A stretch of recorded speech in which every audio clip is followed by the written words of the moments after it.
Welcome to another episode of What Brings You In Today. I'm Erica Bennett. And I'm Taylor Fisher. And we just want to start off by thanking everyone for tuning in to our podcast, What Brings You In Today, and for subscribing and just tuning into all of the different episodes. Yeah, this is exciting because this is our second full year of recording. So we're excited that you guys have supported us for a whole year.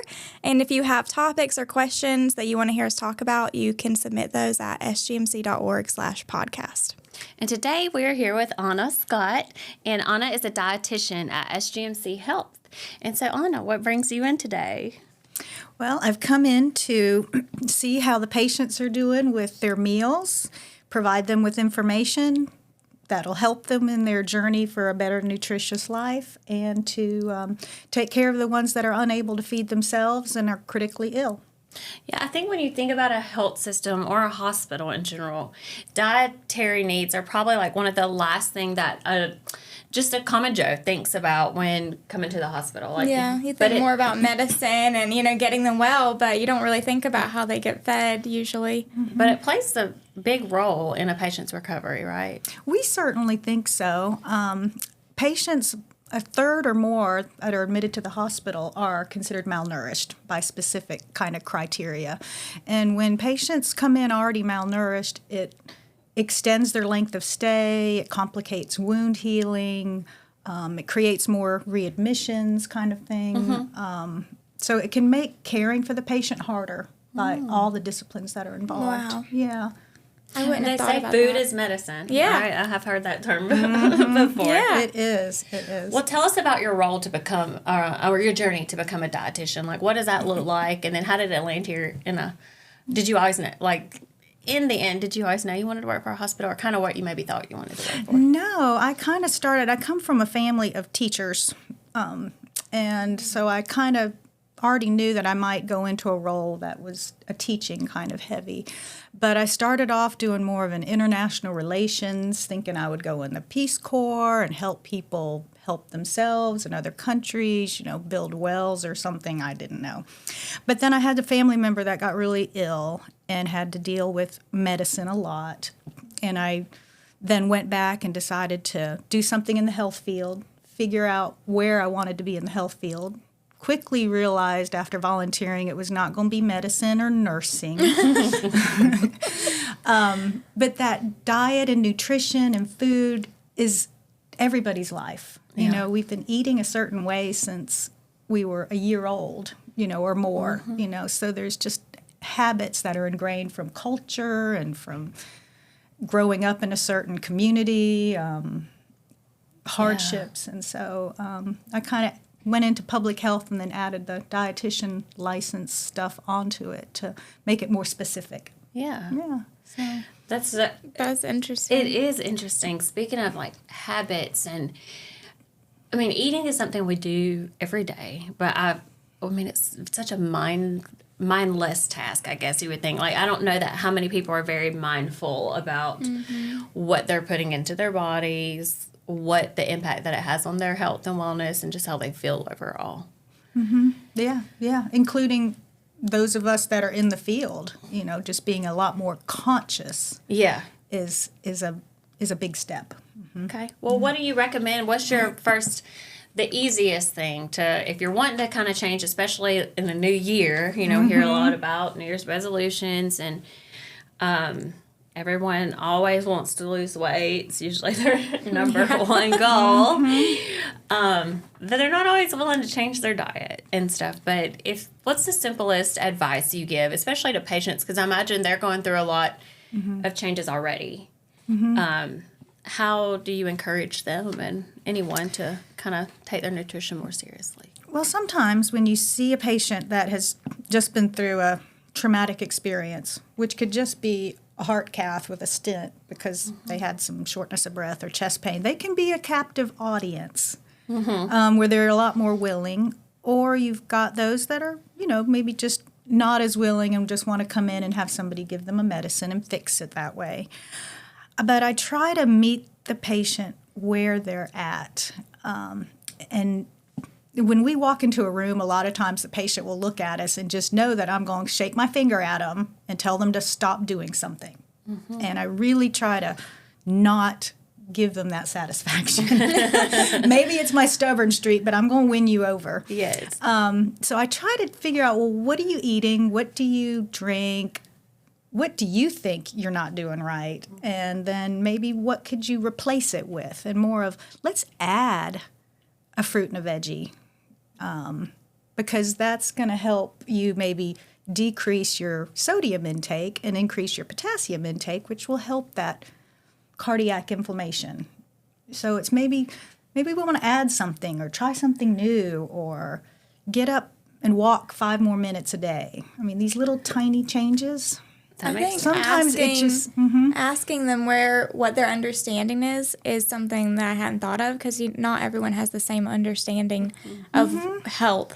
So asking them, what do you think you're not eating right, is an interesting question. I mean, if we were to ask all of us here in the right here in this room, we all know what we could do better, right? We all have an idea of what's not the best thing and what we could do better. So sometimes having them identify it and then see if they can, do something just a little different. I have a lot of people that love their sweet tea and love sodas. I mean, they grew up that way, but maybe just changing 1 or 2 of them out for a carbonated water or something, just try something different. Or just make keeping it more track, adventurous. because I know when I started to actually look at the sugar content of certain things that I was consuming, especially drinks, because those are very sneaky. You don't realize how much sugar you're drinking. That's just kind of like empty calories or empty sugars. So I think that's another good way, is just to keep track of things for a little while. Yeah, if that person's willing to. Right, exactly. Yeah. How much does education truly play a role? Because, sometimes you can educate. I mean, you don't know what you don't know, and you can't change what you don't know. So if you're educating people, like you said, about the sugar content, I mean, really, how many people do you come across that are just unaware of how they're eating and how that's like contributing to their health? Or do you think people ultimately know and they're just kind of been putting it off until a significant event happens that leads them in the hospital? They're like, okay, I need to make a change. Yeah, it can be a combination, because I think a lot of people, they don't necessarily know when they're just drinking their calories per se. Until you point it out on a food label. If you just put down 2 of these, you're down 500 calories in a day. And then others just need that cheerleading. Just that kind of marketing, or just that, hey, this is not that hard if you just think about it in this one little way of put down, instead of doing French fries with every meal, twice a week, change it to a fruit cup, or something like that. Just little simple things that just opens their eyes that, oh, that could really make a difference? Yeah. It really can. Thinking about it differently, too. I like how you said, how can we add things to your meals versus like, okay, we have to cut this in half and you can only have, like restrictions, and people really don't like things to be taken away from them that they may like, so they may come, defensive, or so I like that. We all deal with this, so. Speaking about, taking things away and restricting, what are your thoughts on, these hardcore detox diets, or, switching all the way to keto from eating? What are your ideas on these different fad diets? Those are, they are not sustainable. I mean, any of them. So when you're thinking, if you need a jump start sometimes, and people may need a jump start just to get them motivated to see a really fast result, those can be helpful, because you see that. But there's certain medical conditions where they really don't even need to go near those. Diabetes or kidney disease or liver disease, maybe some age-related frailties.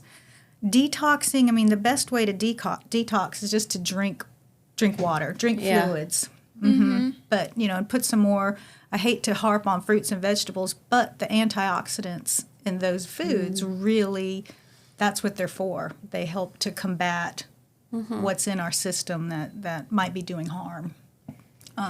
So it can give a little boost, but I never, ever say to eliminate anything from your diet. And keto does that. Keto tells you to eliminate foods. Well, and so many things in the diet world, and that, they say consult your physician before you start. But how many people actually call their doctor and like, I'm starting this diet. Let me see if it. Yeah. No, you're not doing that. Yeah, so. I've just always thought they couldn't possibly be sustainable long term. So really, if you just do that and then go back to eating the way you were, you've really done nothing except for torture yourself for a little while. Because for calorie restriction, the more you restrict your body, it's going to change your metabolism to only burn the calories you're putting in. Yeah. So it's going to really decrease your calorie burn. So once you then start eating more, again, it's going to store. Yeah. Yeah. So it kind of messes things like that up. Metabolism. Yeah. Everybody's is different. Yeah, and it's crazy how you can change your metabolism, like you're saying, how your body changes it based on what you're eating. And I mean, the average person, I don't think, understands that and the impact that has on. Yeah. Some on your people weight think you're loss born with journey. it or you're not. Yeah. But, right, your body is made to, it wants to survive. So it's going to change its needs based So- on what you put in it. For an average person, let's talk about maybe you're not in the hospital now. You're home. How can we prevent ourselves from landing in the hospital room? What is the recommended meal, I guess you should say? Like, how should you make your plate? What are you thinking? Or what are you wanting to make sure you include every day? Well, first off, I would say people need to eat more than one time a day. There's a lot of people out there that A lot of don't. that intermittent fasting stuff, too. Yeah, and there's some intermittent fasting, which has its place, but people are in the habit sometimes of just getting up, just go, and then all of a sudden, all right, it's time for lunch or it's time for dinner, or I'm suddenly starving, and then they get all of their calories plus in one meal, and that's hard for your body to digest sometimes and assimilate the nutrients. So I would say, for one, try to eat multiple times a day. Not necessarily the 6 to 8, but try to eat in the morning and then every 4 or 5 hours after that have something. Look for variety. So if you're eating kind of a meal, try to have at least a couple of different nutrients on it, like a fruit and a dairy, or if you're having a whole big meal, a protein, a starch, and a vegetable, and using kind of the plate method, which says half of the plate needs to be produce, and then a quarter protein and a quarter starch is kind of a guideline that's known in our industry. But not everybody wants to eat all those foods at the same time. Yeah. So, like with me personally, I will kind of keep track in my head or on paper or somewhere that what I've had in the morning. So if I've had cereal and fruit this morning, then I know at lunch I need to have a little more protein and vegetables, and try to look at it throughout the day to make sure my plate's being filled in that 12-hour period that I'm eating or something like that. And talk about portions, Okay. because I think we overserve ourselves a lot. We can. So what is like the recommended portion size that you should be eating at, say lunch? Yeah, if you think about a half a cup, in a sense, some things are more like a quarter cup or a third of a cup for a portion, especially if you're managing like glucose. People that have diabetes and are having to watch their carbohydrates. You've got to be a little more specific and got with those serving sizes. But a quarter cup, a third of a cup of certain foods for starches, 2 to 3 ounces of meat, which can be, a palm. Vegetables kind of are unlimited in a way. Depending on what you put on them, I Yes, think, probably. Like a half a cup cooked or a cup raw is sort of the guidelines. But half your plate. So You mentioned tracking. I know there's several apps out there now. You have like the MyFitnessPal. There's all kinds of different apps that you can utilize to help you track what you're eating. And then I've also heard a lot of like counting macros and different things, which that can be that seems so overwhelming to someone who doesn't understand anything about that. Is there how does someone figure out what is right for them without like having to pay a lot of fees for someone that's figured this out and telling you what you should do? I mean, they can always come to me, of course, Okay. Yeah. They can always come see a dietitian or call one up. You can find them online and even look at certain websites such as the Mayo Clinic or National Institutes of Health, something reputable. Generally, that's a hard question to answer. It is because it's so individualized. Right, yeah. But I mean, we can figure it out based on what's maybe their ideal place to be with their weight. Right, kind of what their goals are, where they're at currently. And their activity level. And then we've got some ratios, kind of maybe 25 calories per kilogram is kind of a general, but not everybody thinks in kilograms. But I think there are calculators, like you said on the Mayo website. I think I've seen that before, a calculator of like calories versus, what you burn, and it kind of helps you with that. Yeah, using some site like that. And then usually about half your calories, at least 40, no less than 40 to 50% should come from the carbohydrates, the starches, and 20% from protein and less than 30 from fats. So those are kind of some general ratios. Well, what about, we have a lot of different people that listen. We have busy, like nurses, moms, people that are, very busy running out of the door. What about meal prepping? Do you have any tips for how someone can meal prep when they're on a busy schedule like that, so they're not breaking down at the end of the night and eating something super unhealthy? Gosh, I'm right there with them. Right? I really am. Y'all have probably heard out there that just knowledge and behavior, they just don't always match up.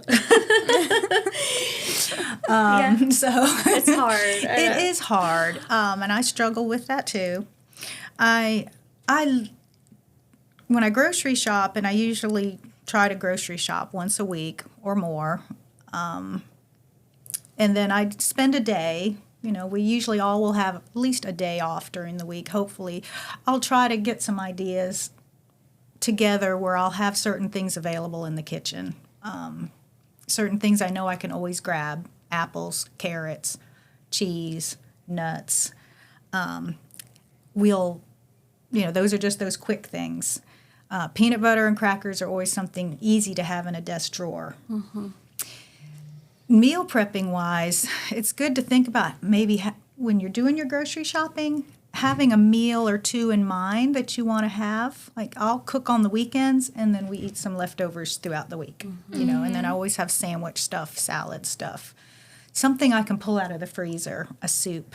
So I do a lot of make a meal and try to then extend it, or get a rotisserie chicken and have some vegetables in the freezer that I can then microwave real fast. Yeah, I think the key there, what I'm hearing, is being intentional.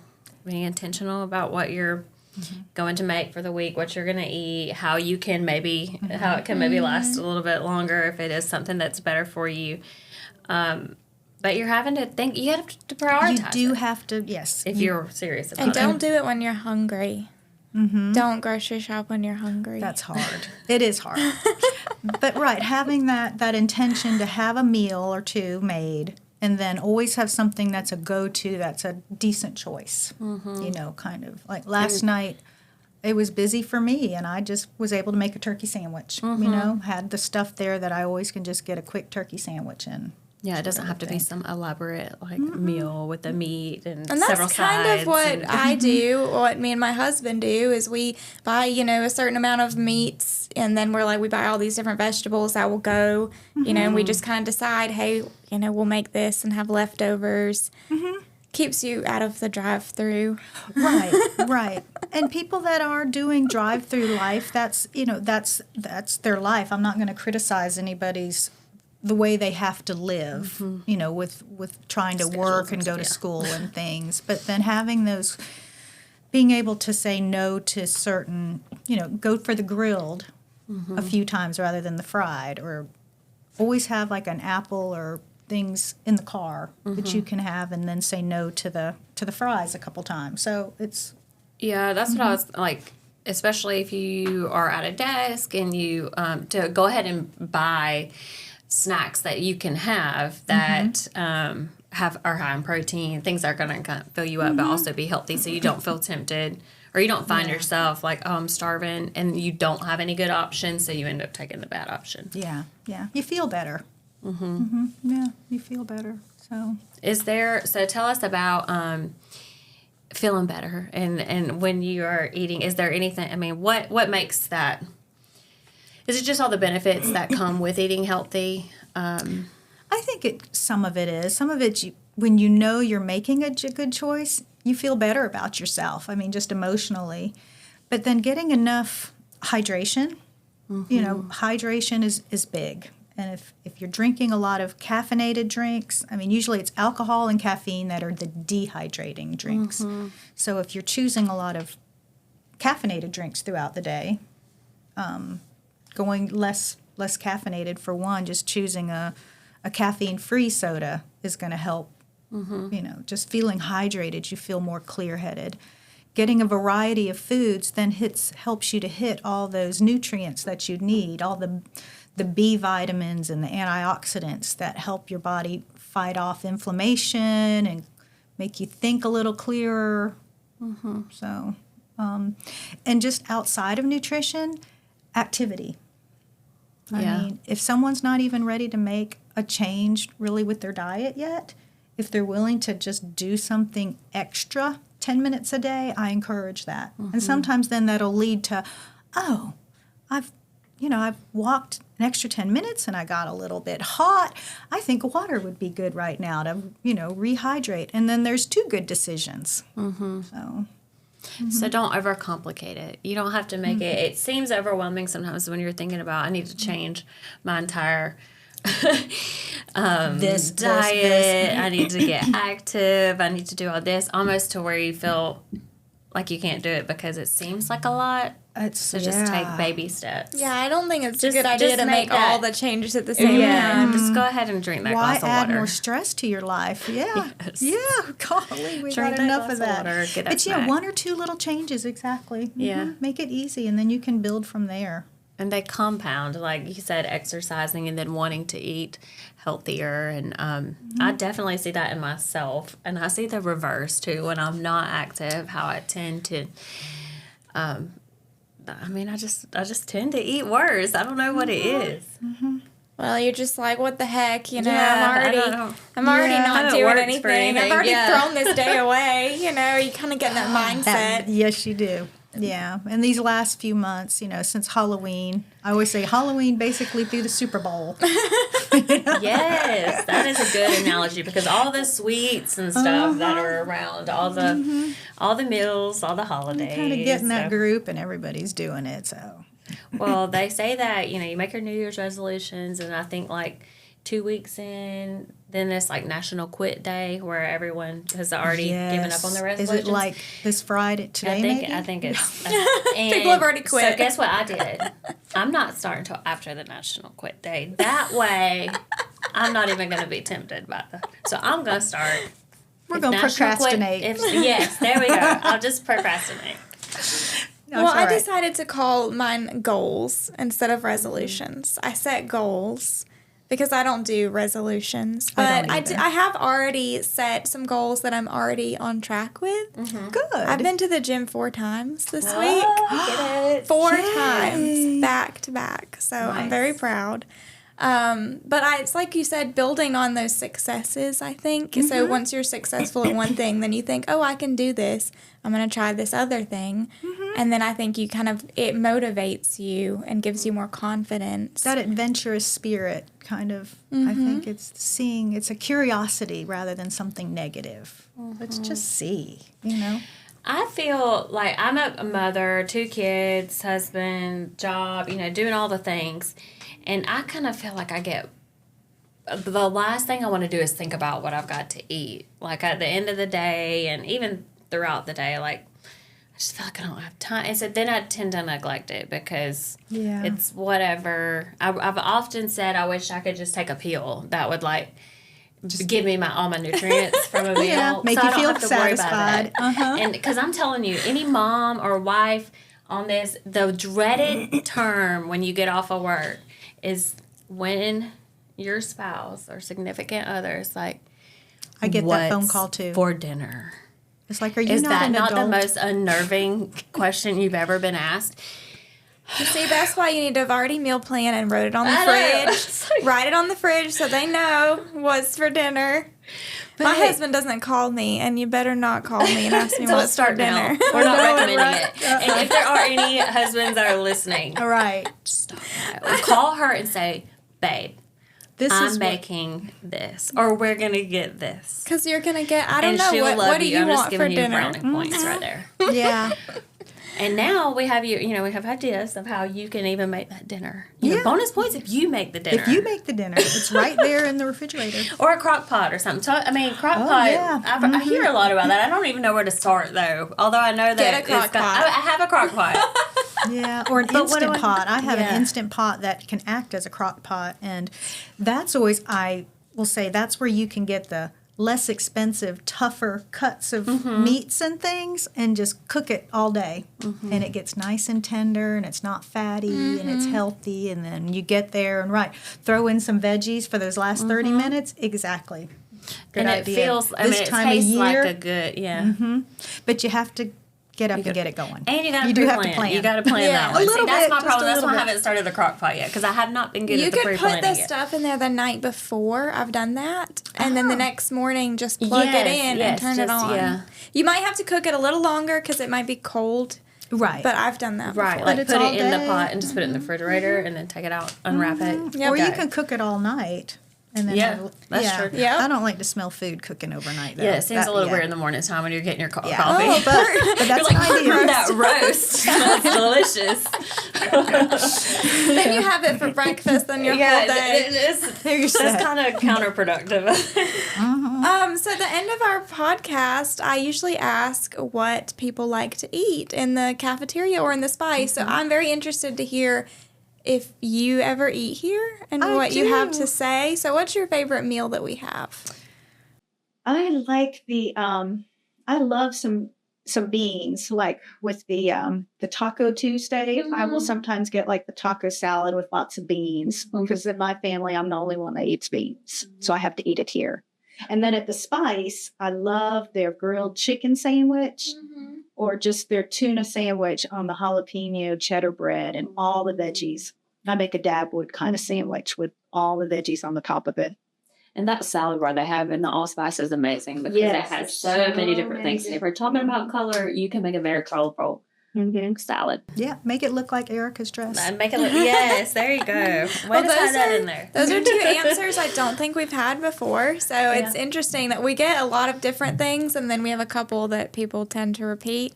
But I just, was curious to hear what you thought. But I think both of yours are pretty healthy, so Yeah. I'm not surprised. And the cafeteria, just to put a plug in for food service, that we're changing up a lot of our recipes. Well, I shouldn't say recipes, but we're having kind of a meal menu refresh coming up in the next couple months for retail and for patients. It's going to be, it's just some new ideas, new things, ways to throw veggies in a different way, different ways to cook meat, different flavors from different cultures.